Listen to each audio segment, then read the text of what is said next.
everybody. We have a really special guest joining us today. And while I'm talking, I need to add in Tom as well, who's here from the Fallout Lorecast. As you I'm can here. see, Hi, everybody. you can hear Tom. Oh my God, I'm being attacked by a dog in game. Hang on. Wait, you're playing a game while doing this? Oh, we're going through Appalachia here, getting attacked by. Can I? Where can I see this? Is that link you sent me? It is. So yeah, Yep. twitch.tv/ChadFallout76 podcast. Okay, we're doing technical support on the fly. This is the essence of live. I love it. We're doing it live. All That's right. how it works. Alrighty. Well, hello. I'm, I guess, the special guest. My name is Ferret Baudoin. I was the lead designer on Wastelanders and the lead quest designer on Fallout 76 launch. And yeah, oh wow, there's the map. And There's oh wow, me. yeah, look at that. Stuff's moving around on the screen. Oh, there I am. Yeah, we're doing this live. We're resizing. We're doing this live. This is fine. We're resizing you. So thank you so much. Why don't we just go ahead and start the conversation while Ken sets everything up? Thank you so much for joining us, Ferret. If you guys have listened to some of the other stuff that we've put out in the past, you know that we've talked with Ferret before, but he is very kind to come and join us again to talk about some of the stories and some of the things going on in Appalachia with Wastelanders and some of the behind the scenes stuff. Ferret, we are super excited to talk to you. Thank you for being here. Oh, I love being here for such a wonderful cause as well. Like, truly, it has been one of the most terrible, one of the most terrible years of my life. And having an opportunity for the community to come together and to try to do something good and noble in the world is touching. And I'm just honored to be here. So thank you. Well, thank you. Thank you for joining us. Ken, are you pretty good? We're getting close to being finally set up, I think. Almost there. Almost there. So why don't we start this off? I know you've got, if you got some intro, I'm sure you've got tons of stories to tell us. Is there something that like is right at the top of your list? Is there kind of like a real banger, a real exciting thing to tell us about either designing the world and the stories or any of that side of things that we don't get a whole lot of insight into? Well, I guess maybe the thing I want to start with is, like, I get the honor of speaking with you guys, but I represent a massive team. So when I talk about the lore, a lot of times this isn't me. This is very talented writers or artists, other designers just coming up with wonderful stuff and stories and such. I'm involved in that process, obviously, but I get to talk about other people's work. If about the only thing I can say definitively, we're talking about Brotherhood of Steel at launch, then I can talk. Then I'm speaking firsthand. But many of the other things, there are people out there that I hope you get that. I'm just trying to convey the wonderful stuff that they do.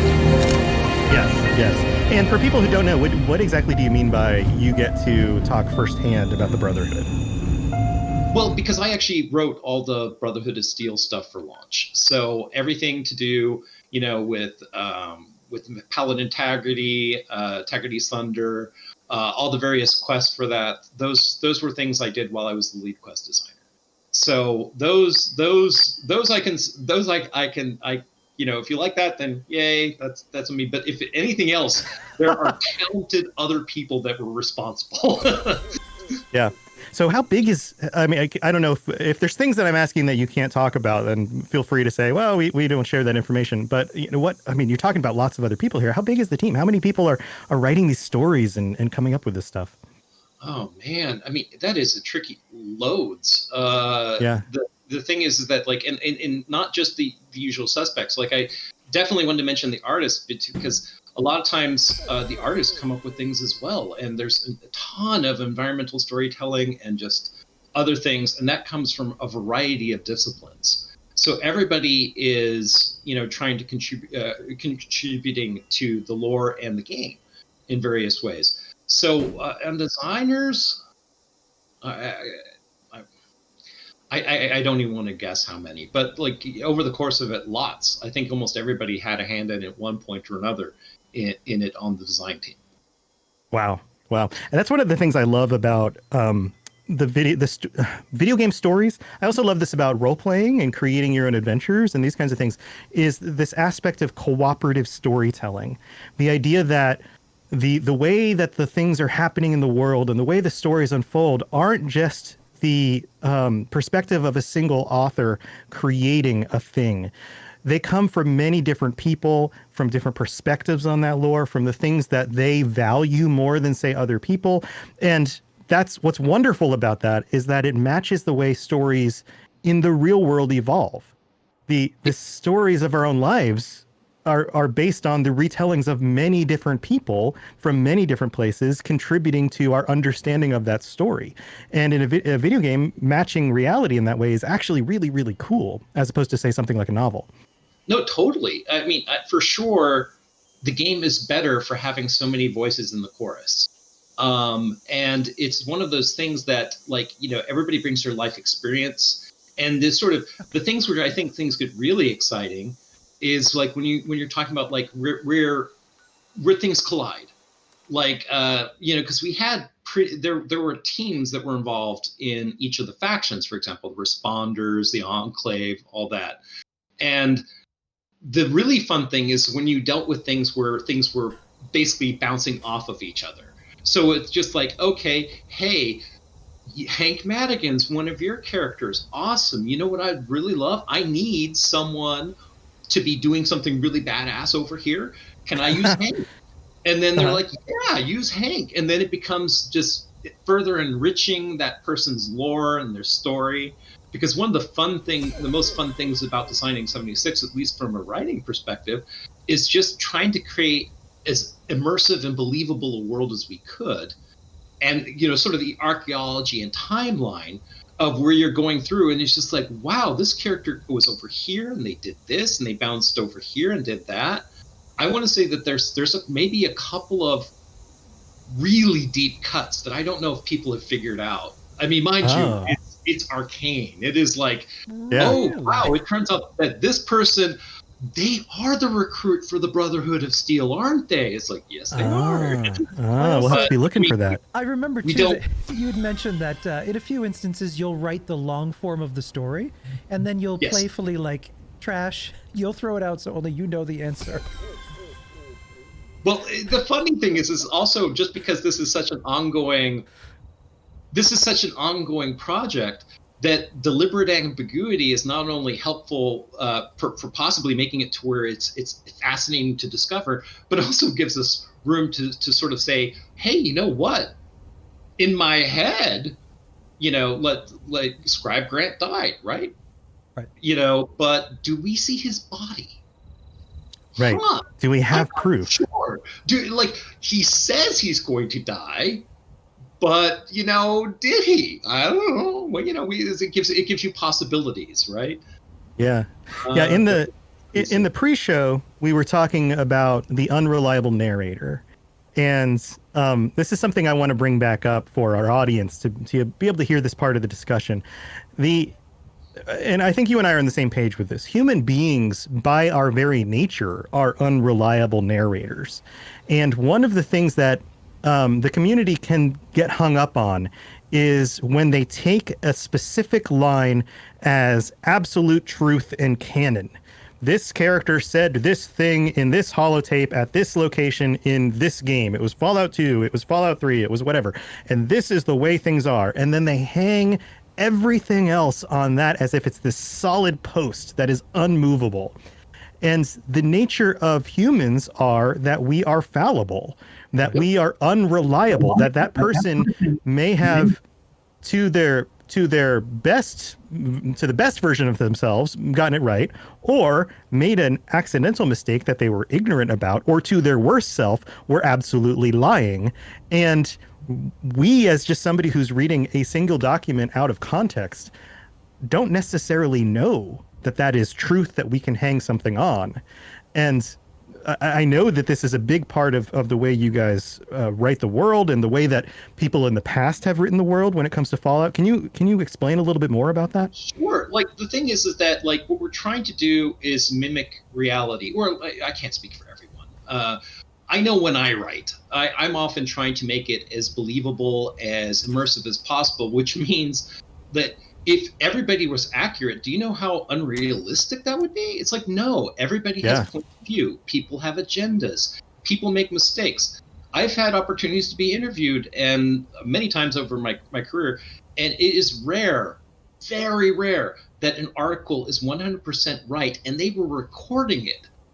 And they were talking with me, and it's just like there's always just human error seeps in. That's just the way we work, and so it's tough because there have been times where literally I have written something where it's like, okay, to me it's pretty clear this guy is just wrong. You know, he's off base. There's other people that are saying what I think is probably more correct. And yet people will get like, oh, you're just being inconsistent, sloppy writing. It's like, no, that was not sloppy writing. That was very intentional. I mean, to be clear, we, the developers, are also human, and we do make mistakes, and sometimes, oops, that was not the intent. But I mean, the thing is, I think a lot of times when we go through and, add new lore, it's like, yes, there's going to be some differences. And that's okay. To me, like we try we have lots of meetings where we talk about specific bits to make sure that the things fit together. But at the end of the day, it's like it's okay if sometimes a holotape was wrong. Yeah. Well, let's go ahead, Ken. Yeah, let's get our tour of Appalachia started as well, since we're a little late here. If you wanted to send me anywhere in the world, where would you like to start? I think one of the places which I love the way it came together, and it was such a tour de force of all sorts of people. Like if you wanted to go someplace where you see virtually every faction colliding in dramatic ways, Charleston capital. Charleston, made in Appalachia. Because Charleston, I mean, like one of the meta things that we were like a meta theme for 76, which I'm sure people get, is that what we wanted to explore is that you have all these factions, right? And nobody is evil. I mean, Enclave, okay, maybe you can make the case, but even then, if you really think about it from their perspective, ultra patriot, and the types of people that were dealing with a life or death struggle against China, that maybe you do need to go to extremes in order to ensure that your country is safe, right? So even they have a perspective. But these factions, there's so many tragedies if they had just worked together. And Charleston is an example where you can see things all pinging-ponging together in just the sort of tragic way that sometimes humans do. Because in Charleston, you have, like, this was initially, when the responders were formed, Charleston being the capital of West Virginia, made sense that was where it was going to be, based. And it was actually thriving for a while. It was one of the best, because West Virginia was lightly nuked it's heavily nuked compared to some other places. And so this was a chance for humanity to really, sort of try to have a resurgence, to try to come back. The responders were like, kind of almost the best hope for the common man in Appalachia. And this is where they were based. But as you can see, tragedy. And the fun thing about the tragedy here is that it was multiple factions worth of things. Like if you don't want spoilers, oh my God, change the channel because we're going to be getting into it. But like, at the first level of the onion is that what happened is that Rosalind was captured by the responders, and she was the girlfriend of David Thorpe. So like, the very, very high up raider girlfriend got captured and killed in custody, and David Thorpe just went ballistic, and he got a nuke and he blew up a dam on Christmas Day that just wiped out vast chunks of humanity, which is an untold tragedy. Like talk about a what if. And and even then, like the raiders themselves, like if the responders had just helped out a little, maybe it wouldn't have gotten that bad, right? Right. But they went at each other just head on right away.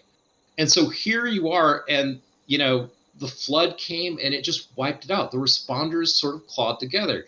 But a deeper cut of that is actually the person that wound up blowing up the dam. I mean, the raiders don't normally have that sort of ordinance.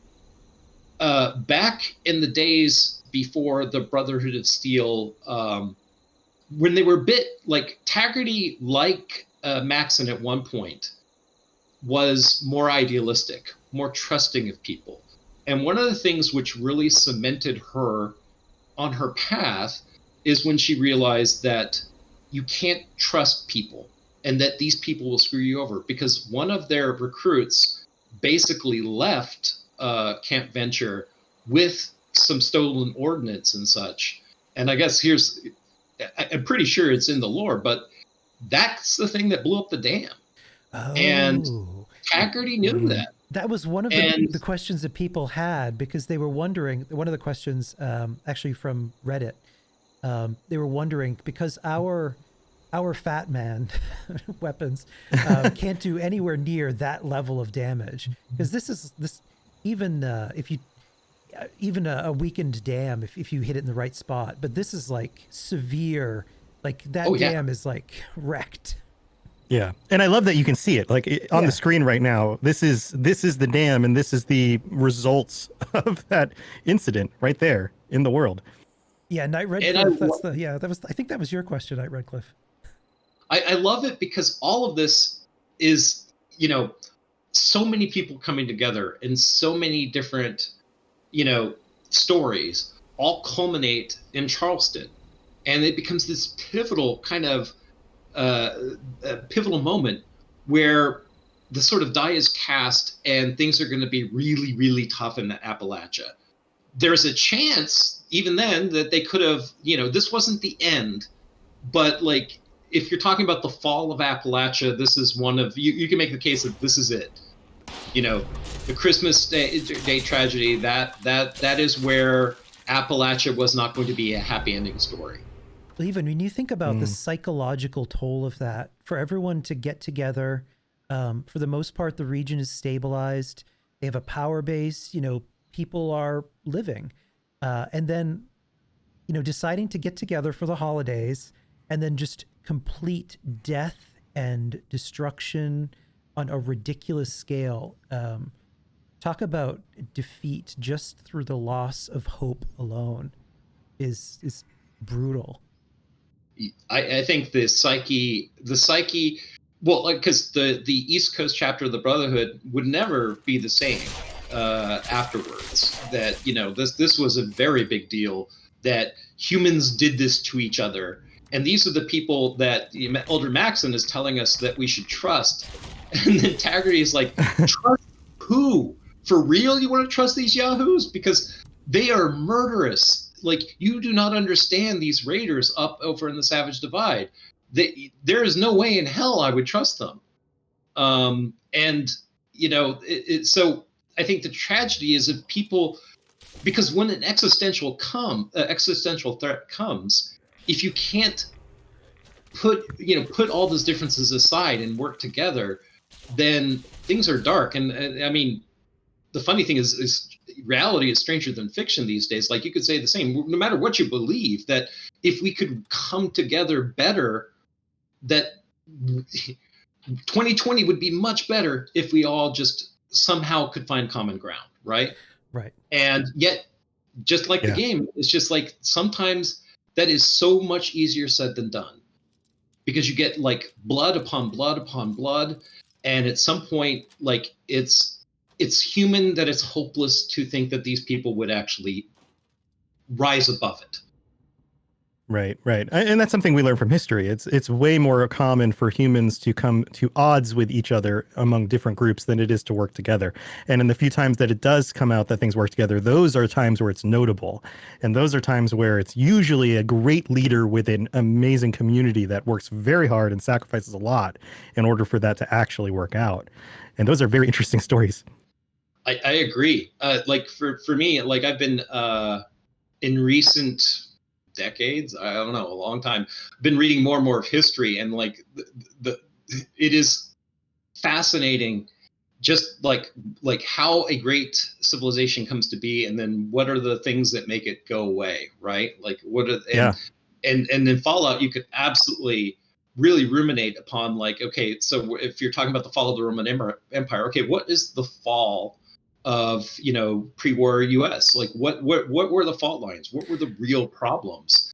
And I think that that's something we explored with Appalachia, not necessarily in the bigger thing, but we tried to look at it regionally, and we tried to say, okay, why was this not working? And, you know, trying to sort of expand upon, you know, this is reality. Then there's the divergence, and then we wind up in Fallout, you know, pre-war times. Okay, so how did things evolve, and then how is it that people just couldn't, like, hey, you 1%, could you just give your miners just a teeny bit of your money, and then maybe untold tragedy would be averted. But then you read their perspectives, and they're just like, they're so myopic. They're focused on, okay, no, we're dealing with these corporations, these other things. And occasionally you get some good people in there saying, like, listen, you know, if I do that, the competitors are going to be at an advantage, and then we're all out of business. So a rock in a hard place and another hard place and another rock. Right. Yeah, totally. Yeah, exactly. It's funny you talk about pre-war and kind of the seeds that were sown. I'm standing in Senator Blackwell's office now, which becomes kind of a nexus point where you first get that first little taste of the Enclave. And it's interesting how he got caught up in all of that. Mm-hmm. A great story that hasn't been told is the formation of the Enclave pre-war. Like, did that start as an underground kind of political movement? Like, I think that's kind of a fun sandbox. And what can you tell? What can you tell us about that? Because I'm sure that's shrouded in mystery for a reason. It's super interesting. I will talk. There are things I will talk about, and things I won't. I'm not going to touch that one. But like, I will say that it was really fascinating on the Enclave side to sort of explore, like, okay, because to me, like, for the Enclave story is basically like, you have this shadow government, and what happens when communication breaks down. And also, like, these are very powerful people. We're captains of industry, major political figures. And, you know, Blackwell, you know, kind of, you know, he was a senator, but he was actually not in on their game. In fact, he was part of the secessionist movement with the Free States. And so he was a pariah, you know, the biggest pariah there was. And yet, you know, he would have gone to the Enclave bunker, which would have been very interesting. He probably would have died, it'd be my guess. I mean, that's just speculation. Do you think they wouldn't have let him in? You think they would have, or? I think Eckhart would have totally killed him. That made it there were part of survive very long, so I doubt he would have been an exception. But what's fun about the Enclave is just sort of exploring, like, okay, what are the different sort of ultra patriotic sort of views that people could have? And, you know, as soon as you're sort of all stuck in a bunker together, it's just I think it's very natural that it's gonna get very dark fast, because these are extremists and they are now all trapped with themselves, which is almost hell if you think about it. Yeah. Well, to your point, extremism only works when you have somebody who is outside of the in-group with which to direct your anger and your focus and your blame. And when you no longer have that, then that's a recipe for I don't know, conflict at least. It becomes also totally. you build your power around. Your power is attained through that constant misdirection, or you constantly have to have that shadowy enemy. And one of the greatest villains, I was talking to Ferret about this when we first talked about doing this. One of the greatest villains that we never ever meet is President Eckhart, who goes from, you know, Secretary of Agriculture to pretty much all of the destruction, everything that went wrong in Appalachia, the nightmare of scorched beasts and plague and all of this stuff, the stupid the liberators, everything came down to him, and his fanatical desire to destroy China at any means necessary, to the point that he was blind to everything else. That's crazy. But the thing is that it's what I love about Eckhart is he does sound like that sounds terrible, vile, horrible, but in his own head, right. To me, I think he's like, if we don't do it, they will do it to us, right? Like, you know, because he knows that there's got to be his mirror image over in China, if not far worse. So it's kind of like, you know, are you willing to gamble that they are going to be better than we are? Because I'm telling you, we're not. Like, we are willing to go to the mattresses on this, and, you know, I will do whatever it takes in order to protect America. Even if that means I might have to destroy some of America, I'm willing to make that sacrifice. So it's a very intriguing. You know, I think clearly he's a villain, but I think the best villains have a perspective. Like, very few people are a villain in their own head. They feel justified. Yeah. And I think you could build his case to where it's just like, the only thing is he was apparently wrong, right? Because America didn't, at least up until, you know, Fallout 4 times, hasn't received that sort of second wave of stuff from China, right? So he was wrong, but he could have been right. And if so, he would be the greatest American hero ever, right? If nuking you is wrong, I don't want to be right. Well, I think you're tapping into just one of the core natures of human psychology, is that we all make assumptions that everyone else operates on the same structures that we do mentally. So if you are somebody who is willing to go to extremes, somebody who's willing to lie, somebody who's willing to cheat and steal in order to win, then you're going to assume that everybody else does too. And so therefore that is the foundation of the way the rules of the game are played. And also, if you take in the extreme xenophobia of a lot of people pre-war towards China, they're not even only going to assume that people are as bad as them, they're going to assume the Chinese are far worse. Mm-hmm. So it's even scarier, because it's like, hey, these are the things we're prepared to do, but we're not communists. So, you know, what will the commies do? It'd be even worse. But, you know, right. It's kind of, you know, if you stare into the abyss too long, the abyss stares back type of situations, right? To where, you know, Eckhart pursuing this became, you know, probably the worst villain, you know, for his time period. And you may not be able to even answer this question, but I couldn't find anything, and I've always been curious. The Enclave bunker was always designed to be the main hub, the central hub of the Enclave, where the president should have been brought, but for reasons beyond understanding wasn't. So you got Eckhart in there, and the Enclave kind of come in and take it over. Its connections to the oil rig had been terminated. So I've always been curious if that was Eckhart's power play, like if this was always his idea to kind of get in there and then just kind of seize control, or if there was something else going on to sever that communication. There are stories in there, and they have not been told fully. So I'm not gonna. I will say that, like, it's one of those. The funny thing is, it's a story that may never get told, which to me is both wonderful and sad at the same time. That there are mysteries. Like, I could answer that, but you know, that is something that may have its moment to shine at some point. However, you are quite correct that how and why the connection between White Springs got connected with Raven Rock and the Poseidon oil platform. That just doesn't normally happen. That is something that they would have tried very hard not to do. So what happens? So it is indeed a fantastic question. Why? Who? For what purpose? So good questions. Yeah, it's interesting. If anyone ever stumbles on it, someone on YouTube took the time to reassemble a lot of the damaged holotapes, security recordings, and you can listen to the whole drama unfold in there in chronological order. And it's incredibly amazing storytelling to see how everything that went down in here that you never get to see. But it's interesting. Lost Threads too. There was a whole PvP scripted event or quest that was around becoming president that we never got a chance to see.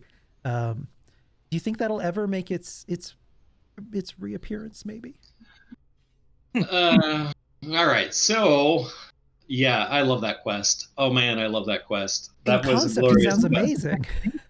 But the thing is all right, some inside baseball. I wanted to bring that quest back badly, very badly, but it became abundantly clear that that was going to be a PvP tour de force, and it was ambitious. It was a very ambitious quest. And once we started seeing the way people actually played, it was clear that that wasn't a very good use of resources. Yeah. Because, you know, I don't think if we said, hey, there's this elaborate PvP thing where the winner gets to be president, I don't think it would be run very much, no matter how cool it was. So, you know, because Monster Mash, I think, is lots of fun, but it's very hard to actually catch somebody that's willing to play Monster Mash with you. And it is, I have never, in hundreds of hours of playing live, ever seen more than one person that I could play against. And it's been a handful of times I was able to even play anyone that would do that. So I didn't think that was a good fit anymore. And you can see evidence of it all the place. I mean, one thing that I think that, I think always in Fallout, it was very clear that, you know, the developers from early on knew that, like, you know, pre-war happened right before Halloween, right? So you could see that sort of influence in the lore. The thing that I thought was, you know, fun for us is I don't think many people played with the elections as much, it being right before the election too. I mean, mind you, it's not it's an off-year election. But that also allowed us to play with things like, okay, what sort of things are on local politics and stuff like that. So you can hear, you know, the governor talking about, like, you know, the automation bills that they're trying to get through and stuff like that. And I thought that that was a lot of fun because it added another layer of realism to the world as well. Yeah. Interesting. Is there Ken, is there another location we want to go to? Yeah. Do we want to move on to other stuff? I have a feeling, and I know you talked about this the last time we were at QuakeCon. I want to take us to Point Pleasant because Lord knows cryptids are a lot of fun. I had passing understanding. Look, I would say a better than average understanding of Appalachia before I worked on Fallout 76. But actually, working on 76 and treating it seriously, I have learned a lot. And I had no idea the regional cryptids that are just so awesome. Like I think we've told this story before, that like when Sheep Squatch was first proposed, I was just like, okay, Fallout's goofy, but we're not that goofy.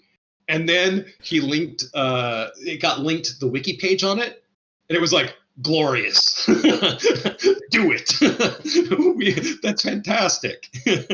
Yeah, I have to be honest about that. I wasn't familiar with this Sheep Squatch until Fallout 76, and I was like, are they just making up cryptids now? What is this? And then, sure enough, you know, of course, I have to look into it for the Fallout Lorecast, and I was like, huh, no, this is a real thing. Like, they're still referencing real world stuff. They're not making up weird crap on their own for this one. Yes. Oh no, the Mothman! Yeah. I adore the Mothman. Like the funny thing is, you can never quite tell like sometimes you know that you've got lightning in a bottle, right? Like you can just sort of feel it, that this is going to catch on. And certainly I knew that the Mothman was cool and I thought that he'd be well regarded, but I didn't realize he was going to be quite so, like, you know, the fact that the Mothman Festival in West Virginia, for like, at least I haven't, man, I need to go there. Like after, you know, pandemic is over, I really want to go there and see, because I know that after 76 released, there was a huge influx of people, and that they had some, like, you know, Fallout 76 type merch and stuff like that. And I thought that was just awesome. You know, that is awesome. On a meta sense, like, it was wonderful. You know, the funny thing is that I was never worried that Appalachians were going to be offended or upset with the way we were treating Appalachia, because I have seen many movies with it, and I'm like, no, we're not doing anything like that. Like, we might occasionally do something which gets people's hackles up a little bit, but in general, we try to be extremely respectful and try to really get to the human drama of this. And the fact that, like, there's a lot of, you know, Appalachia has some problems as a region these days. And the fact that it is actually indirectly helped at all is so heartwarming, because it feels like almost like it's the happy ending that the game never got. That's so meta. That's so interesting. There was really cool. Over at the White Springs event, you know, for the pre-launch, there was actually some people from, like, sort of local lore, you know, historical archive type people and stuff, and they were grilling us. And at the end, it felt good. At the end, he's like, "All right, it sounds like you guys did a good job." One of the questions was about the Mothman eggs. If the Mothman eggs can become different types of Mothmen, because we see different types in the world. I thought that was an interesting question. Because, or if Baby Yoda would eat them. Yeah, is that one of them? Those eggs are, like, they're very weird looking. They are odd, that is for sure. It is one of those that, like, I think that you know, a lot of times you make things and you have deliberately, like, questions that are left, and you deliberately leave them, right? You, especially in a game like this, we want to leave room. So there's a lot of stuff that we could do with the Mothman for sure. Like, I think we already did quite a number of things, but he's a lot of fun. They're creepy. They're just so creepy. Yeah, there they are. There's the eggs on the screen right now. They look like little red cupcakes or something. I think they look like little Tonka truck tires. Yeah. It was funny because there's actually this one, I think it's one of the vending machines, has two red lights that are positioned like this. Uh-huh. And I was asking the artist that did it. She's like, because I told the artist that did it the story that, like, I turned the corner, it flipped me out, right? Because I was like, oh, Mothman. He's like, oh, it's just a vending machine. It's fine. And then he's like, yep, did that intentionally. It's like, you bad. I thought so. I thought that was a thing. Because there are definitely places in the world where you turn and look, and there are two lights set up in a way where you have to look at, especially when they're in the distance, and you have to look at them and go, wait a minute. Okay, no, that's not a Mothman. Yeah. Oh, no, very, very creative people on the project. I mean, the thing is, if you work on something for years, you can have a really good chance to sink your teeth into it, to really play with the ideas, and, you know, well, play with the players' expectations too. Yeah. I'm headed somewhere now to, speaking of cryptids. So once we had Wastelanders, we had this little guy up here that appeared on Seneca Rocks. And boy, did that get everybody talking. Which one? It's the Thunderbird looking thing pinned up to the rocks up there. We're guessing it's the Thunderbird. Right. We're guessing it's the Thunderbird. Yeah, we don't really know, but yeah, it showed up. Yes, it did. I can confirm that. And that is all I'm going to say right now. But how cool does this thing look? Can you imagine fighting that? Much less who pinned that up there. Yeah. These are great questions. These are great questions. It must have been. I'm guessing it was super mutants. I mean, how else do you climb up on that thing and pin up a giant bird unless you're some sort of giant creature yourself? The funny thing is in the Fallout universe, there are so many rationales I can come up with of why that thing is up there and how that happened. Yeah. Chat's been super patient here, so I'm going to ask just a few of their questions that they had for you. They've been Hey, chat. really excited to talk to you. Let's see, we have Actually, I've got one. Unless you've got one right now. I was going to fill the gap, but well, I think this is probably an interesting question. Having worked previously on the other games, is there anything that comes to mind that was revealed in Fallout 76 that existed and was hinted at in previous games, and we finally got some sort of reveal or at least more information about it that clarified something from the previous games, like knowledge about something that happened with the Brotherhood or the Enclave or the state of the pre-war world or anything like that you can think of that was like later clarified? I actually think that President Eckhart, Secretary of Agriculture then, Eckhart, and sort of getting at least some hints of the machinations that were going on with the pre-war government and the FEV. I think I don't know if there was anything truly revolutionary that was exposed, but I think it painted a lot more details about, like, okay, who were some of the principals, what was going on. It also helped explain to some degree, like, okay, why are there more like super mutants over here as well? And I also think that, like, I think it helps explain why you might see super mutants in any number of places, because it was, there were layers of things that were going on pre-war.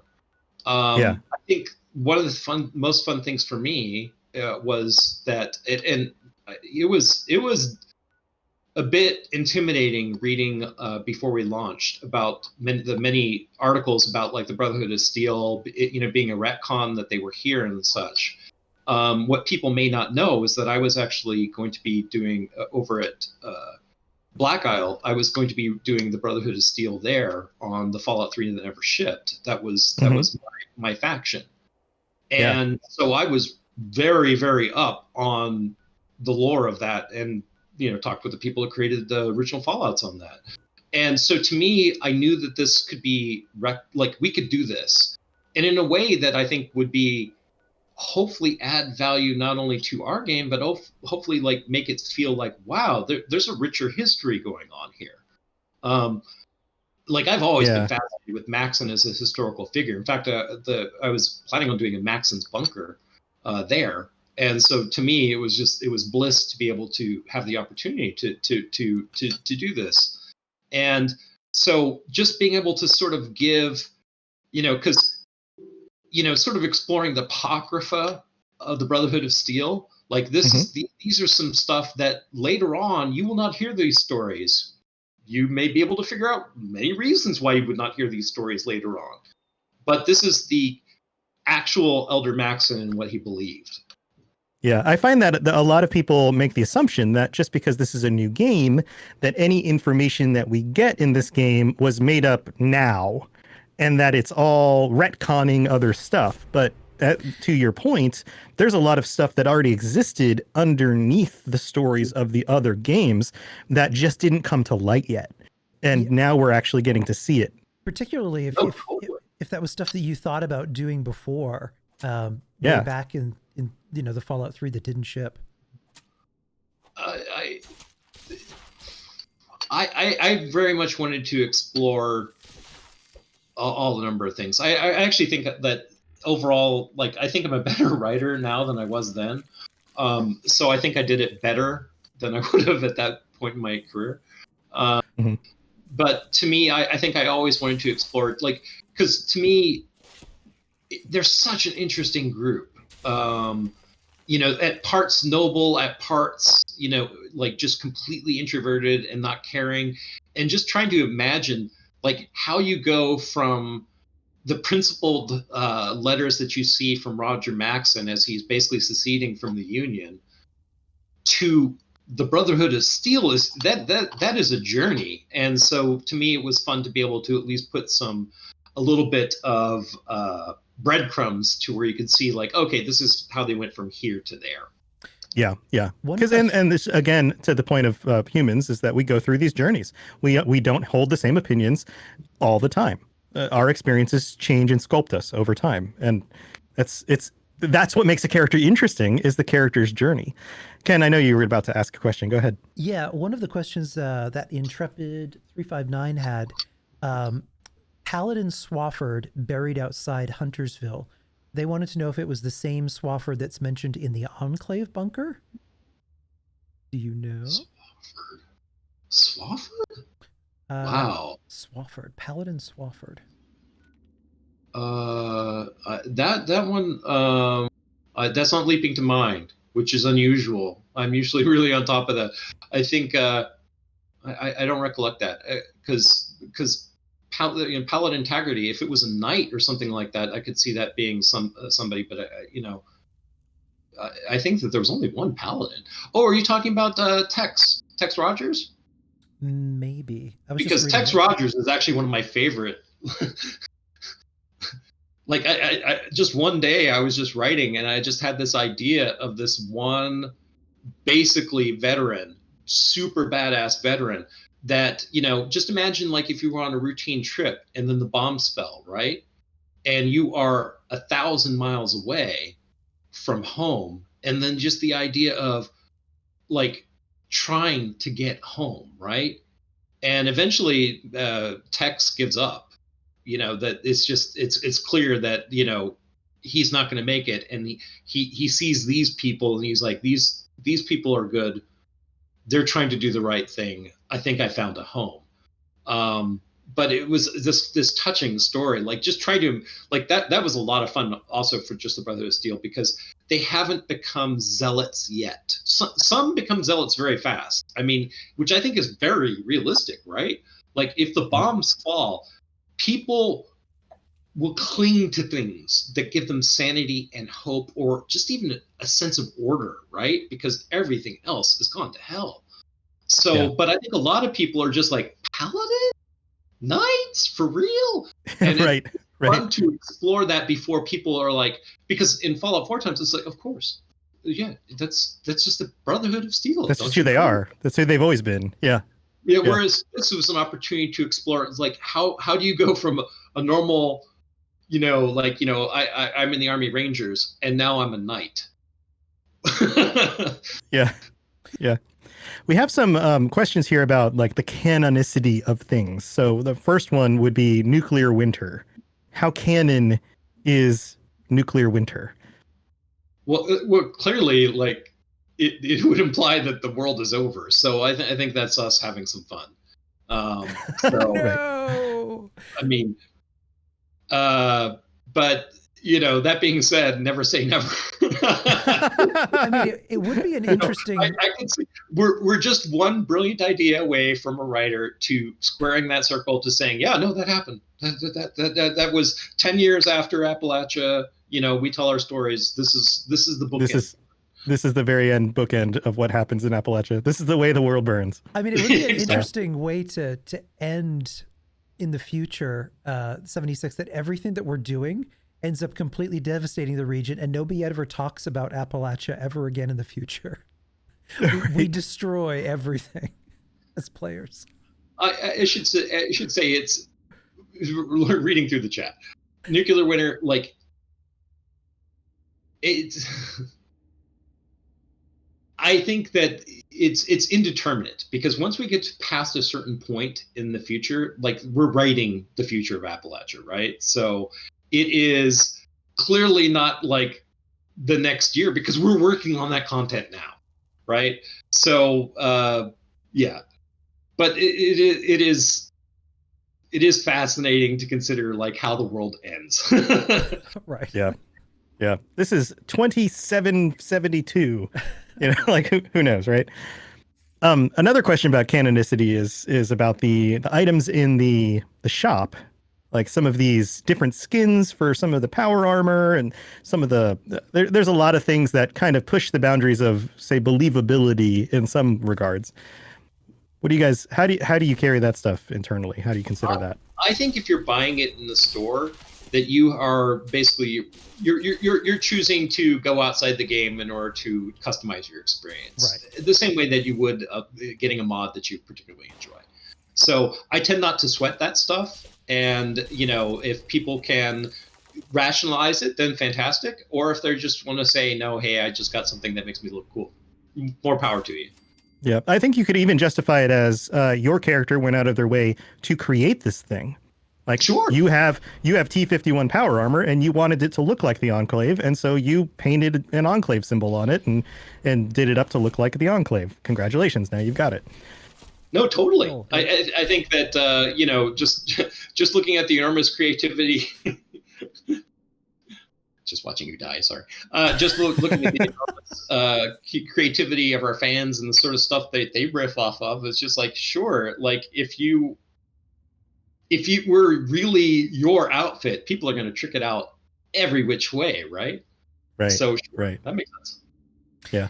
There are in a lot of the previous Fallout games, there are almost really beautifully designed Art Deco elements. One of the most pervasive of which is these very scary sentinel-looking heads that adorned, even back in Fallout 3, the buildings in the Wasteland. They're kind of, oh my, there's a lot of people in there. Where you see these heads everywhere, particularly even when we come down in here and we go say hello to the interloper, if that's his proper name, where you have the heads kind of, I think I went past it, looking down on this figure. Aside from just being an ornamental thing, is there anything to those figures that you know? Those, I think a lot of times there is a tremendous amount of environmental storytelling, and you'd almost have to talk to the author about what's going on there.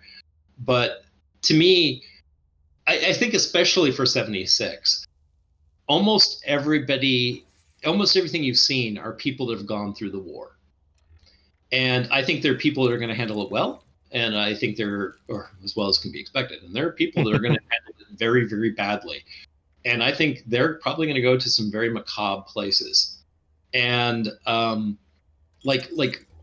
just seeing it was wonderful that we were able to get the Mothman cultists, for example, in Wastelanders, as an example of the things that people will do to just sort of have a shred of a chance of mentally getting through it, right?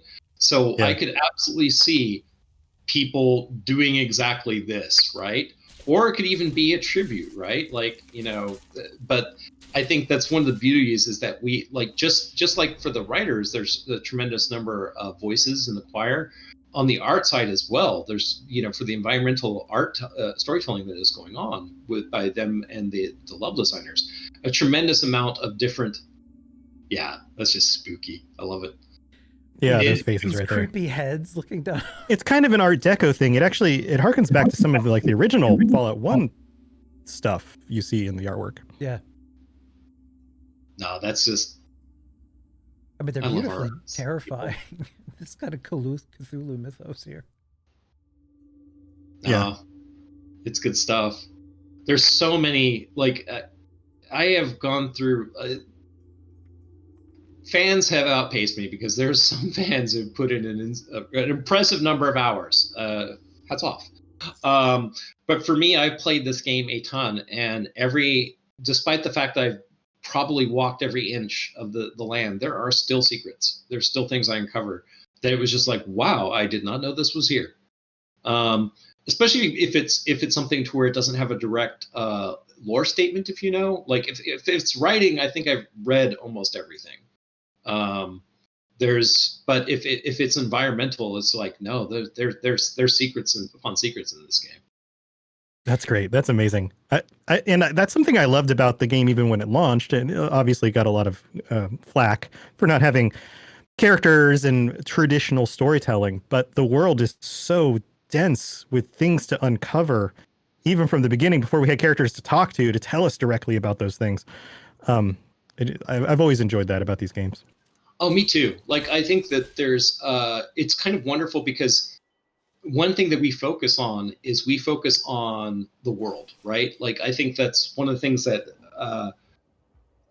Bethesda does very, very well, is that we're always thinking about, like, okay, let's treat this seriously. Let's think about this, you know, there's a lot of integrity to it, and arguments about, like, does this make sense, get discussed very seriously, which is wonderful, because I think that's not always the case at some studios. Some studios, like, and I'm not faulting that, because just focusing on fun, right? Or just there's a lot to focus on. Yeah, like it's not all games have to be that way. But as someone that loves storytelling, like world storytelling, the fact that we try to give it a sense of place and of logic to it, and you know, I feel if you do it enough, and if you do the math enough, that if people see something that doesn't quite add up, they will start to believe, I don't think this is a mistake. I think that this is here for a reason. And then it starts making your brain think about, like, why? Like, you know, Eckhart is terrible in all these places, but in this one note, he says this thing that's kind of nice. Why? You know, and it's like, no, you know, stuff like that is real. And people are human. They're complicated, incredibly complicated. Yeah. Right now on the screen. So, I was going to get to mole miners too. Or you want to ask a question about this? Yeah. Because I dug into this recently. The data miners, courtesy of them, I realized that the mole miners, it's not just scripted garbage. Like, a voice actor read scripted lines. So when these things are mumbling and yelling, they have actual phrases. And when you read what the phrases are from the script notes, it makes them all the more terrifying and kind of sad in a way.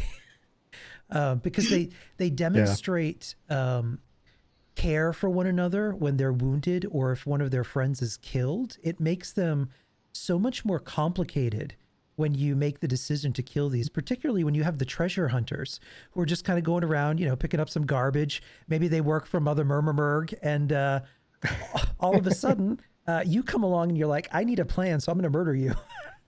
I will say that the stuff that we gave to the voice actors so they could say something shouldn't be taken as direct canon. It is, to some respects, that is a logistical thing. That is just, you need to give them direction, so they say something.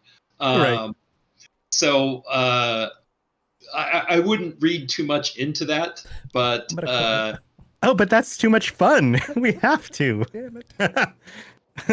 We did a whole episode. Ken joined me for a whole episode of that where we got really deep into each of the lines of dialogue and all that stuff. Because we were talking I will tell you for a fact that I was surprised at what data miners could get to, and do not believe everything you see in script notes or other things, because a lot of times, or even VO direction and stuff like that, a lot of times what we're trying to do is trying to get a performance, right? We're trying to help the actor hit the line, and sometimes it's just easier to just say, hey, it's like this. It isn't literally like this, but that is a shorthand that will get you to the right place. Yeah, the emotion is more important than the specific information in that line. Yeah, I was in a call yesterday or day before yesterday with someone, and the voice director said something that was just, that's not the way it works. And so I typed in to the actor, and I was like, oh, okay, no, actually, there's all this going on and all this. And then at the end, the actor's like, yeah, but you're basically saying read the way that guy told me to read it, right? And I'm like, yeah, never mind. Okay, yes. So is there anything interesting or that you're able to reveal about the mole miners? I'm sure you guys have considered a lot about their background and how they came to be and who they actually are. And some of those things we're able to discover through the game, and we've talked about this, like I mentioned in the episode that Ken joined me. Are there any bits of things that like people just haven't quite caught yet, or just fun little snippets of information that you could share? I think that they're mole miners are one of the more iconic things from the game, and I have a feeling at some point it will be explored. But at this point, I think people. It's one of those deliberate things that we've left open. You know, we Mhm. have ideas, but I think eventually what will happen is we'll have the right story, we'll have the right piece of content, and then I could see us going into it. But the other problem is there's so much, right? Yeah. So, and you know, there's so many ideas that the team has, and they're so imaginative. So we'll see. Underground Yeah. mole miner city, like Blackreach. That would be amazing. That would be amazing. Yeah, one of the things that I like to do, and anybody who listens to our shows knows, I like to speculate as if I was one of the writers, you know, like where would I go in this next year of content, and what things would I want to cover, and what things do I need to cover because that's what the fan base is really looking for, and what things would, you know, help sell more copies of the game because people really like this thing, and what things are really interesting according to the lore, and that would be really cool to explore. And as somebody who doesn't work in the studio, I could probably list dozens and dozens of things on a big old list that says, like, these are all the things I want to cover. So I can't imagine from your perspective, just the number of things you guys consider. The funny thing is that like what I great loading screen. Look, these are completely random. I don't know what happened that evening. It's a virus that put it on my computer. He doesn't even remember. He passed out drunk. This is fine. So, sorry, I just read some of the things. The script notes are still very indicative of lore. Oh God, no, please no. SS 2077, absolutely no. Do not consider script notes lore, because we certainly don't. But it's one of those that you want to see what the community says, but also I think as developers, we also have to basically it's good to know the things that people are interested in, but we have so many ideas, and a lot of times I think what we're trying to do is find passion, right? It may sound weird, but a lot of times I'm not even thinking what will sell. I'm not thinking necessarily what is going to, you know, I don't think dollars and cents. I think a lot of times I think about like, hey, when I was 16 and just got a game like this, what would I want to play the most? That's awesome. That is really, really cool. I mean, and then it's a matter of, and then sometimes there's selling people on it, but that's actually a healthy process where you're trying to talk to the other people and trying to get them excited. And I do find that like if you let talented people do things that they're passionate about, you almost always wind up in a good place. Yeah. So yeah, I mean, that's our whole philosophy of our network. That's part of what Ken and I have set up with us and our shows and the other podcasts is that like, I mean, just a quick aside, like we don't create a network like other networks where I take a cut of their income and I tell them how they run their shows. It's all about letting the creators love what they're doing and do what they believe in so that they create the best things that they can create. Tell the stories they want to tell. Tell the stories they want to tell. Like I am not in charge of anybody else on the network. I do my shows, they do their shows, and we all just work together in order to create the best content that we can. No, I think that philosophy is perfect. No, and it's actually a rare privilege to being given enough latitude. Like Bethesda is really awesome too. It's content people because they let us run free. I mean, mind you, there's always feedback. There's always stuff, but I've had more freedom to tell the stories I want to tell, and hopefully enable the team under me to tell the stories that they want to tell as well, so that we wind up with the most memorable experiences. I think you can feel the love. I think you can feel that there's no quest, there's no terminal, there's no note that doesn't have at least a little bit of TLC in it. And if you let people maintain that passion and you don't try to clip their wings or anything like that, you will wind up in a better place for sure. Like, speaking of writing, when the time came to sit down and think, okay, end of year one, we need to go classic Fallout. Let's bring in NPCs. Let's tell a big story in Wastelanders. How does that process begin or work? Do you do you get on Todd's yacht and cruise to Bermuda and then just have cocktails and plan for a few weeks? You end up like that screenshot, and by the end of the night, you've got everything planned out. Do you guys spend a weekend in Vegas and then just kind of like, how does the writing process? Well, I wasn't invited. I'm jealous.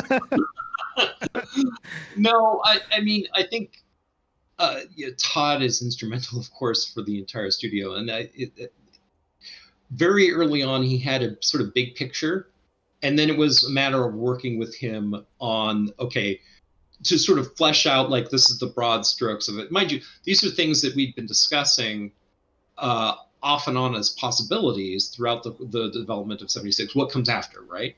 What are we doing after?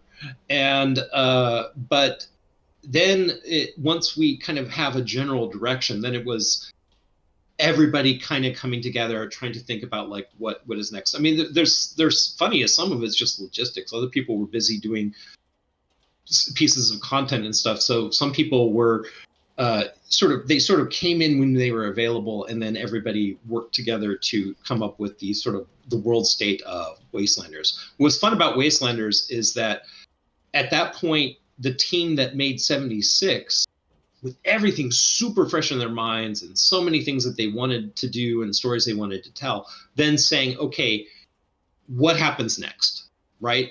Like, which is just so much fun. Like, you don't get to do that very often as a developer, to just say, okay, we are evolving this story. And it was really so much fun to just be able to sort of play with it. Like, okay, a year passes, these people come here.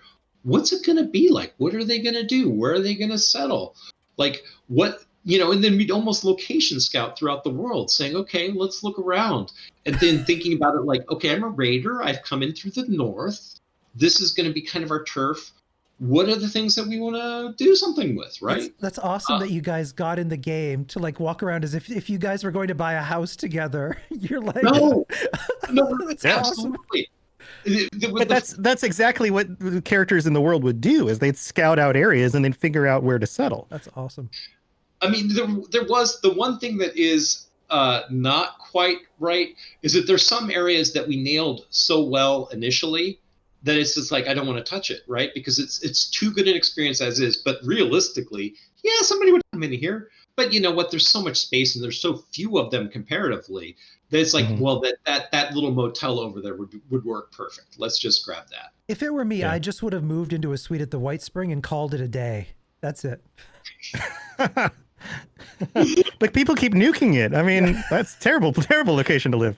Everything's fine inside. It's fine. Well, the funny thing is that we could see very early on that was a prime nuke site, right? And there were things we could have done to disincentivize that.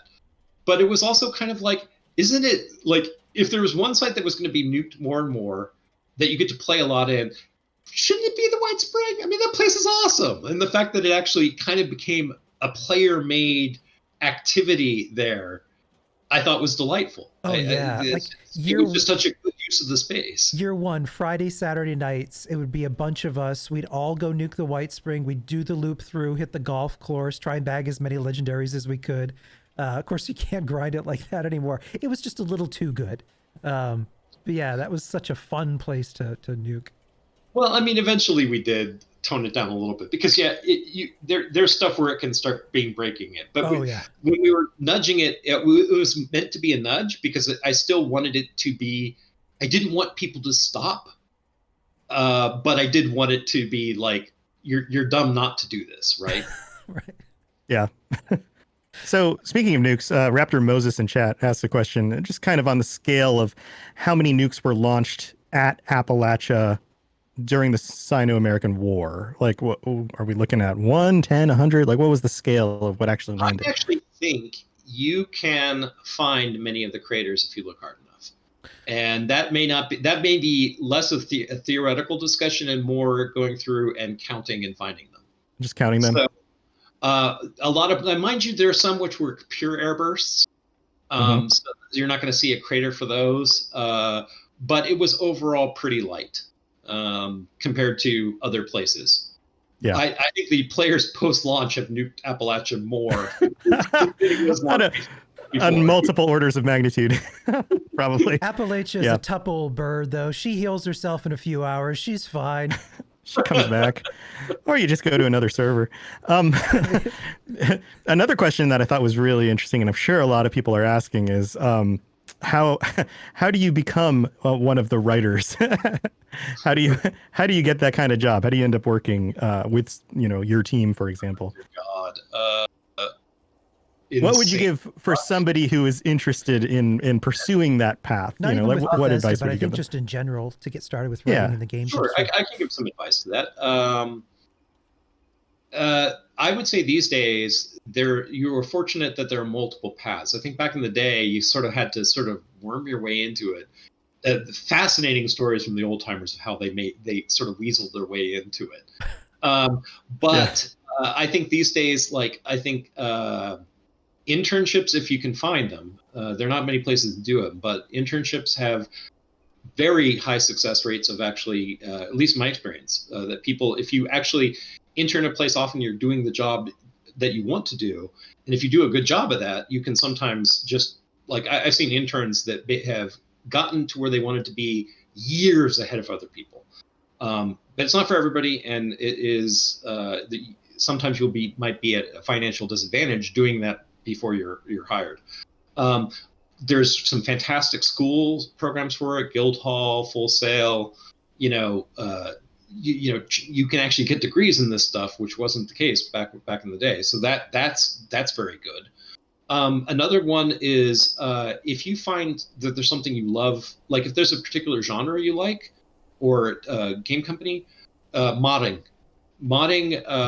Like I've seen some tremendously talented developers come from modding, and I think that's actually really, like, if you work in the tools and you make something and you still want to do it, that is a pretty good indication that you're going to be good for doing it for real. Because I think that like, it sounds idyllic, but it is work. It is definitely work. And one of the things that's very tricky, like if you could mod in a team, even so much the better, because the whole learning to do give and take and to collaborate is tricky. Like sometimes I think that, for example, some indies might have a more traditionally awesome sort of life, I guess, just because they can tell their story.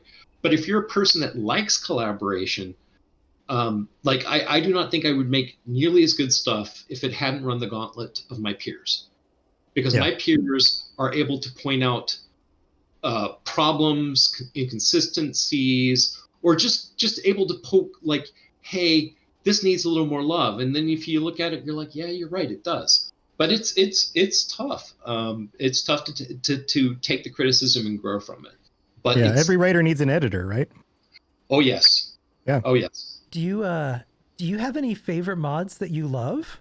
Ones that you've been kind of keeping an eye on? I'm just curious. There was one mod for New Vegas. I really enjoyed, the Doctor Who mod. Oh, yes. Fallout New Vegas. That was just so much TLC, and it was dizzying. It was dizzying just seeing all the things that were in there. And, as a Whovian, for me, it was also just delicious seeing a fan, sort of cross the streams, basically. So that was delightful. It's impressive now. You see like some of the really ridiculously committed and ambitious stuff like Fallout 4 Capital Wasteland, bringing New Vegas into the Fallout 4 engine, and the ridiculous amount of work that they're putting into that, including like redoing voice acting just to make it happen, is just so ambitious and insane. But so amazing to see modders go to that level. Oh, totally. No, it's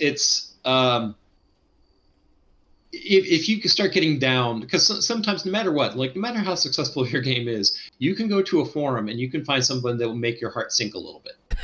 But if you want to raise your heart and to feel like, hey, what I'm doing matters, looking at mods, playing mods is a great way of doing it, because clearly you can see that people love this so much that they put their own time to bring something that they love into a setting they love as well, which is just wonderful. Yeah, I think the advice always comes down to going back to the job thing. Do the job before you have the job, and prove that you can do the job and that you love the job. And then you're way more likely to get hired to actually do that for somebody else. One last piece of advice, if you're trying to get into the games industry, take any job you can. Like just get your foot in the door. Getting your foot in any door sets you up much better to ultimately being where you want to be. For example, in my career, I think I have worked in every department. Yeah, I was production, QA, CS, HR? I sort of, not really art, but I was almost kind of a level artist for a little bit, but not really, and design. So for me, it's just like I've done it. But for me, QA was the foot in the door, and it was night and day. Like I would send resumes before I had a QA job, wouldn't hear anything. After getting a QA job, even for things I didn't think I was skilled enough or had the right things, I at least would get a call sometimes. So you just need to show that you've been in the industry and you know what's going on. Yeah, that helps. Hey, quick question. I don't want to derail things too much, but in your opinion, according SSS, the question is the Fallout Bible canon?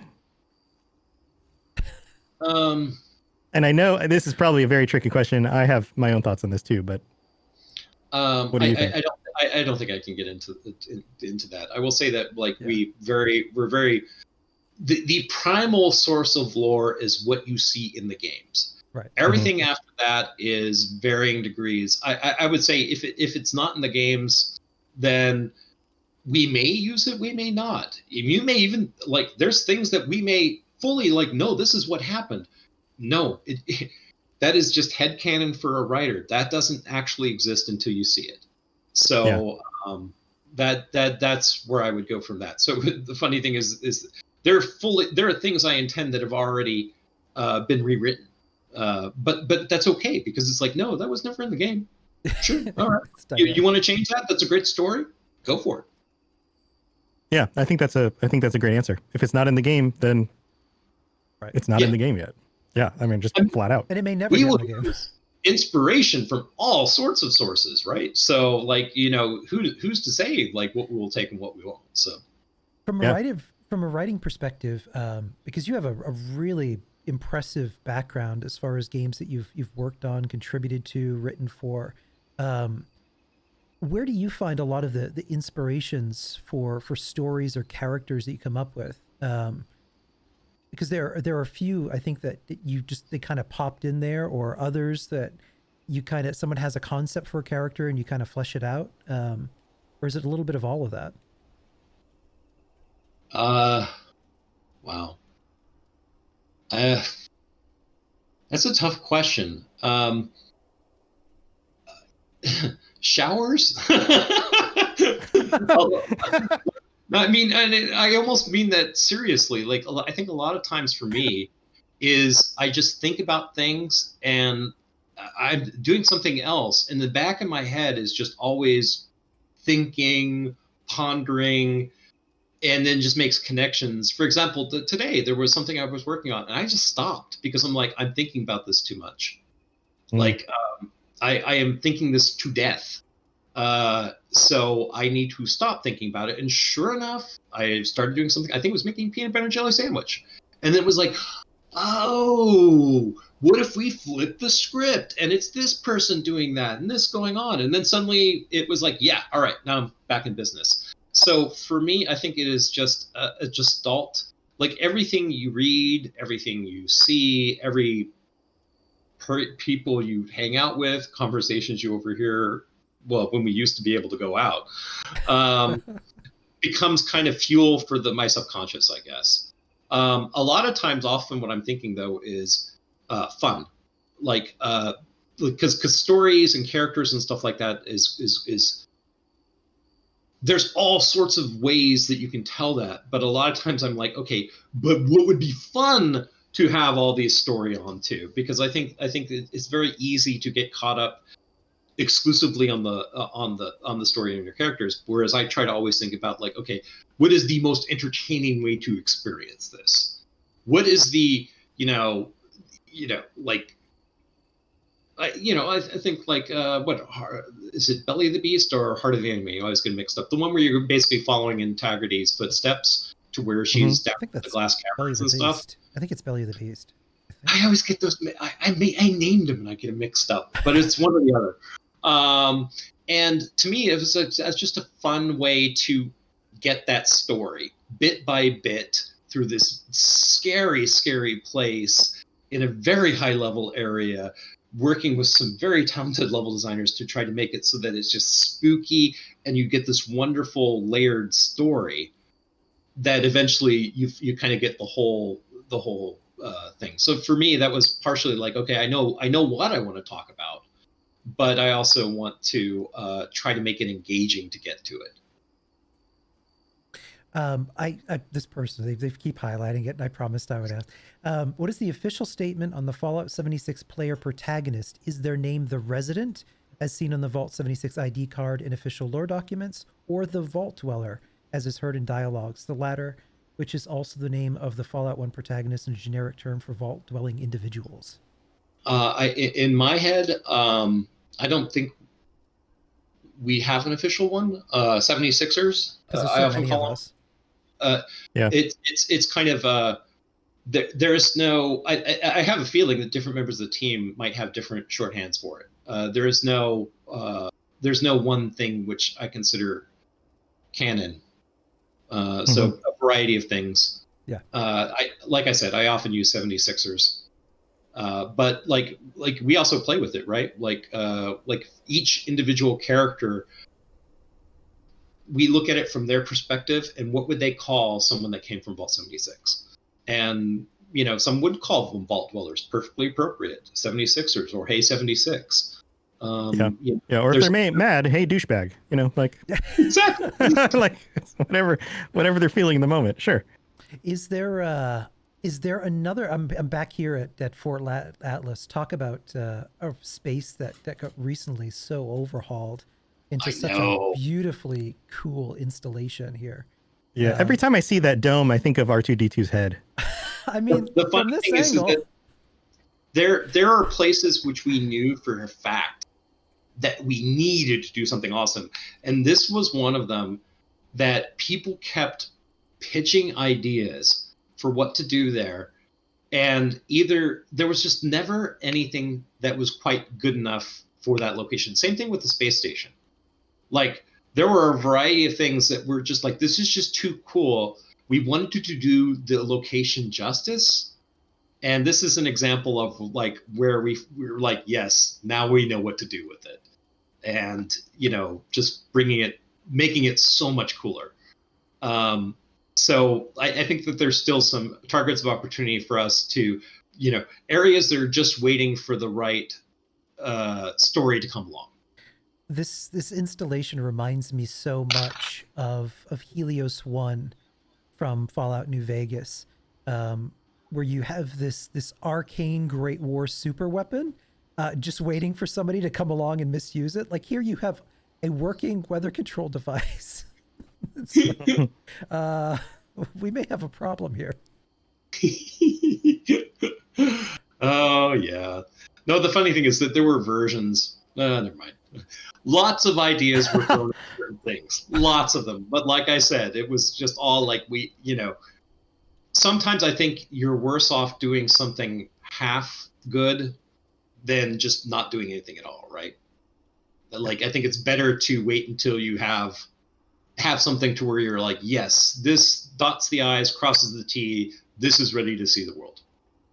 Yeah. Is there anything else, any other places that are really your favorite that you'd like to show off and talk about a little bit? Oh, goodness gracious. Favorites, places. Or even a place where, because Lord knows that year one, we didn't have any NPCs. So you have sprinkled throughout the world these beautiful little hints of stories, things that took place there. Whether we have the Mistress of Mystery or oh God, even some of the I think there's a lot of these that still a large portion of the community haven't fully picked up on. Yeah. I mean, they may have played through the quests, but they because you weren't being walked through this story in the same way that you would be in a traditional Fallout game, they didn't read all the terminals, or they didn't, look at all the little details or discover all the little environmental things. And so there's things that are there's a lot of holes in a lot of people's knowledge, I'm sure. One thing I love about the Mistress of Mystery specifically is the fact that it touches upon Kent Connolly. Like, Kent Connolly sent Shannon Rivers a piece of fan mail, which I think is just delightful that we, had the foresight to do that, to sort of all plug it in together, because Kent Connolly was alive back at this point, which is hilarious. I think he even sent a message to her husband as well, which I think is, a sort of fun way of tying the canon all together in a nice little bow. Thank you. I love Kate Connolly too. Yeah, fire in chat. Well, I do have to go, but man, I wish you guys the best, and I hope that you it looks like you're going to hit your goal, no problem. Yeah, we're at 47,000.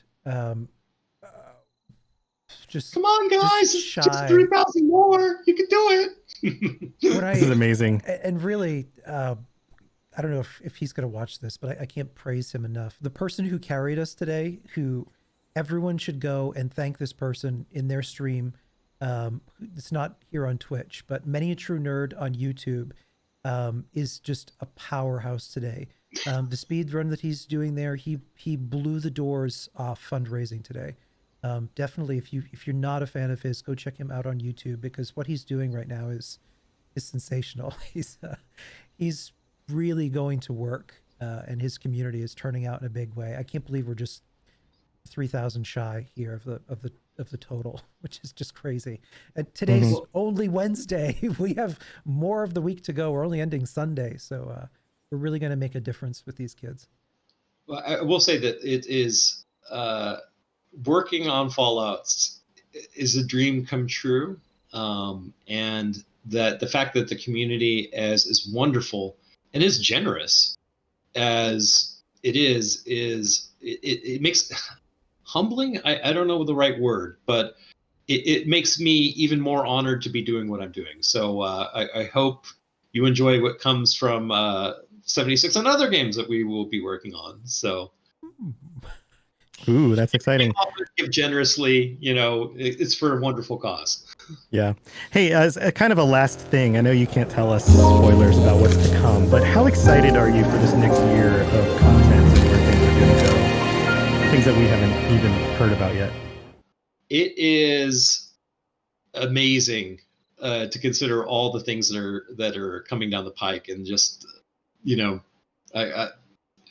it's wonderful that we've taken something so far and we have plans to take it even further.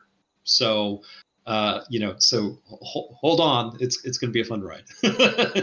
Awesome. Well, thank you. Well, thank you so much for joining us.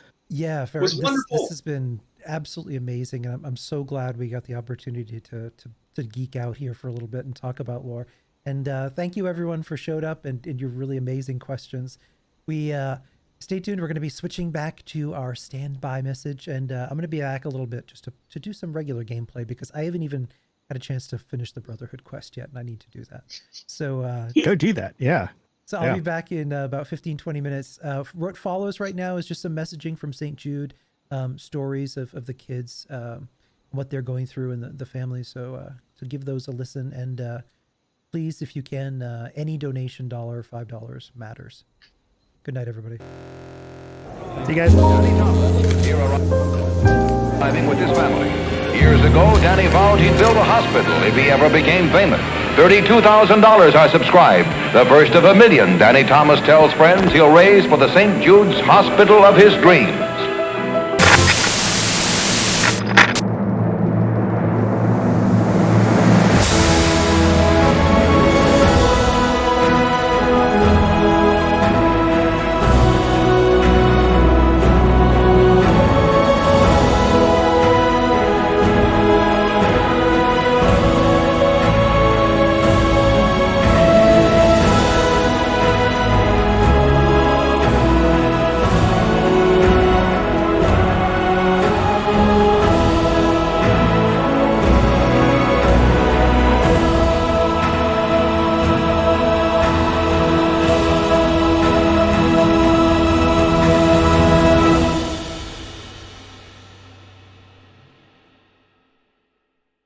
A storybook can relate to people in different ways.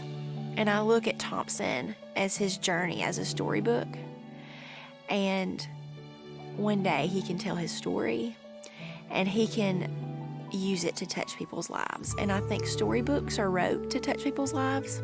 And I hope Thompson's story touches someone like a storybook would does.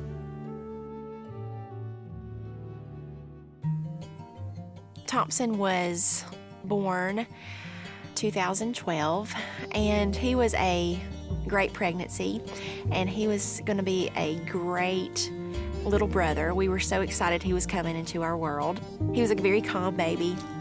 Everybody was bragging on how good he was, so he was a very sweet baby. But there was always something that struck me and my husband, and it was something special about Thompson, but we never knew what it was. Thompson was 6 months old when he was diagnosed with bilateral retinoblastoma. The days leading up to his diagnosis, we noticed the white reflexes in his eyes. So I called my local eye doctor. She examined his eyes and found the large mass in his left eye. She did not see anything in his right eye at the time. Well, the next day, we were on our way to Birmingham, Alabama, to see a doctor there. He confirmed it in both eyes. Actually, it was a large mass in the left eye and smaller tumors in the right eye. The left eye was far worse. And the next day, we were on the phone with St. Jude. St. Jude, when they called me back, that was the most relief I felt the past couple of days, because it was such a whirlwind of emotions.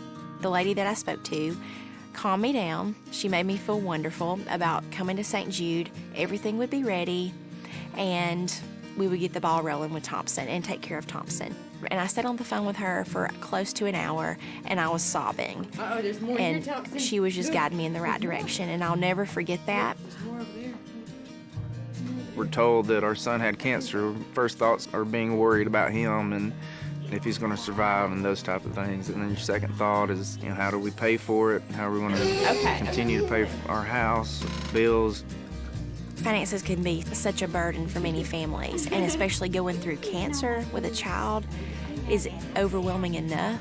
So when I can come here, get the care I need for Thompson, go home and enjoy him at home and not have to ever worry about a bill, I feel extremely blessed. And it's all because of the donors, the people that have no idea, any of the kids that are here, but they still donate money.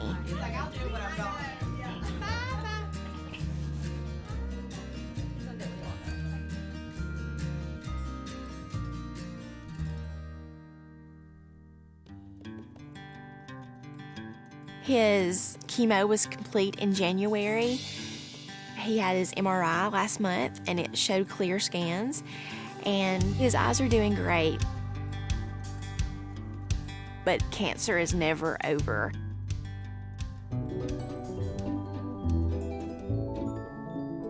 I just feel like Thompson was the hero and that special person that I always knew he was, and I never knew what it was until he was diagnosed. Cancer was that mountain that we just had to push out of the way and get over. And with help from God and help from his family, we've been able to push that mountain and go over that mountain, and we're not looking back. Thompson comes out feeling great, feeling good. He beat it. That cancer is back way behind us, and he's beat it with flying colors, and we're just gonna keep on fighting, just like Thompson has taught us to.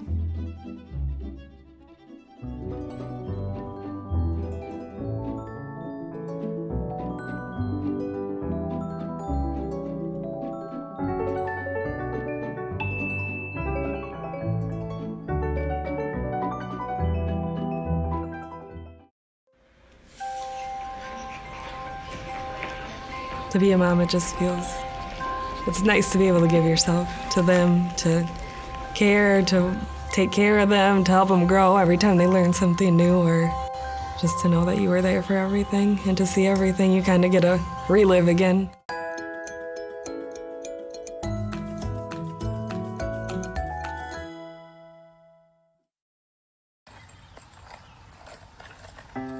When I first held him, I kept saying he's perfect. He's so perfect. It's hard to think of that day. And we didn't know this would be coming. You beat him. And to take that perfection, and then now we're going through a hard time, and he's still my boy, but it would be hard to tell myself on that day that this would be coming.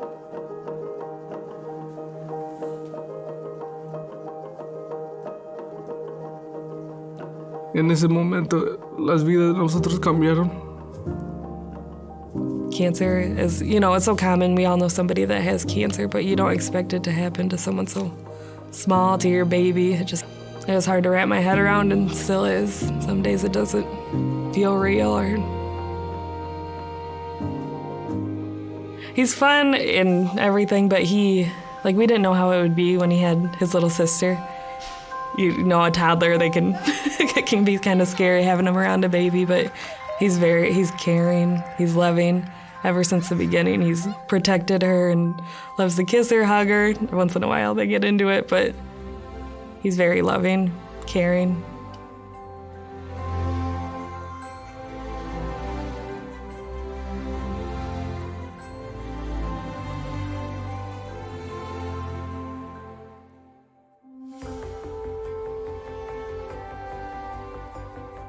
They have so much for the kids, the arts and crafts. Abraham loves going to all of those. It just makes you relax. Okay, sorry. I just had to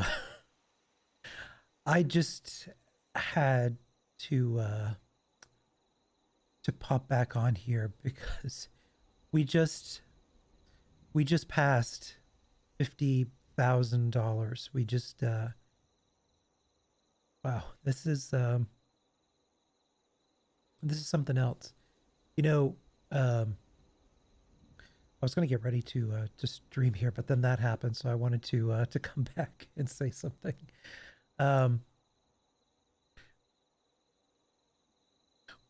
This year has been just a shit year for everybody. And this game, for me and for a lot of people, regardless of everything else, I know sometimes we have problems and crashes and whatnot, but the community of this game has enriched my life in so many ways, in more ways than I can count. And it's so amazing how we turn out to support each other in so many Discords, ours included. There's a channel just when someone's having a hard time, we talk and we support and we care for each other. And when a few people in the community had problems this year, whether it's a house fire and being injured in that, or more recently, medic through no fault of her own, complications with COVID, a paramedic who puts her life on the line all the time, finds herself in a dire financial situation, for this community to turn out and help one another like that is just, it's amazing. And I'd hoped that if we could do that for one person, to do that for a cause and help St. Jude's, which does amazing work for kids, these families and their kids who shouldn't have to deal with death hanging over them at their age. These families never get a medical bill. They don't have to worry about hotels or travel costs. They don't have to worry about food. St. Jude's takes care of it all. So for this community to turn out like this, and for us to smash a goal on Wednesday when we still have more days to go is just amazing. And the person who really carried us today, and 50% of this is what he did today. Please go over, subscribe, and thank up and down Many a True Nerd, who absolutely smashed it today. I mean, this is like 50% of the goal here came from his community. Just wow. I'm yeah, you know what? Let me, you guys, because he's doing his stream right now, I'm going to drop it in chat and really go over there and tell him and Claire how much you appreciate them. I just dropped it in chat now. I've been watching it myself, this marathon that he's been doing, his community for turning out like this. It's insane. I'm going to raise the goal here because we've got more days to go. And this number isn't an arbitrary number. I'd picked 50K because it is the cost of 2 life-saving surgeries that the average cost is. So if our dollars are the equivalent of that, let's see how much further we can take it. I'm going to go compose myself, and then I'll be back in a little bit, and we'll play some Fallout because I haven't had any time to do that. And again, thank you, everybody, for making this happen and making this work.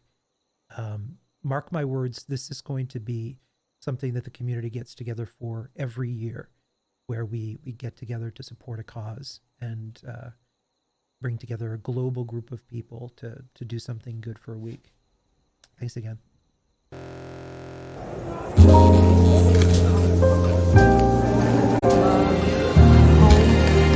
a home away from home, and it feels like home.